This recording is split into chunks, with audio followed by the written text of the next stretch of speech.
Welcome to global channel Jayanthi Ameershetty tip and cooking ఛానల్కి స్వాగతం. ఈ టిప్ నచ్చితే లైక్ చేయండి, షేర్ చేయండి, సబ్స్క్రైబర్ చేయండి. మొదటగా ఈ ఛానల్ చూసేవాళ్ళు సబ్స్క్రైబర్ చేసుకోండి. శ్రీవారిని అలంకరించే ప్రతి గురువారం రోజు ఆభరణాలన్నీ తీసేసి 8 పుష్పమాలతో అలంకరణ చేస్తారంట. తెలుసా అండి? 8 పుష్పమాలతో. మొదటిది వచ్చి శ్రీకామణి అంట, 8 పూల దండ. రెండోది వచ్చి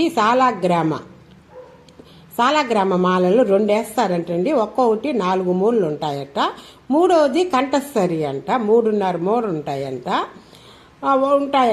నాలుగోది వచ్చి వృక్షస్థల మాల అంటే 1.5 మూలలు ఉంటాయి.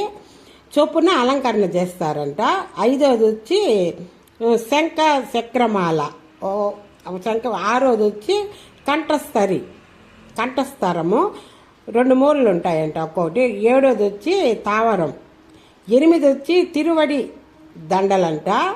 ఇవన్నీతోటి ప్రతి గురువారం రోజు అలంకరణ చేస్తారంట. కన్నులు పండవగా ఆభరణాలు మొత్తం తీసేస్తారంట స్వామికి. ఈ పూలతో అలంకరణ చేస్తారు.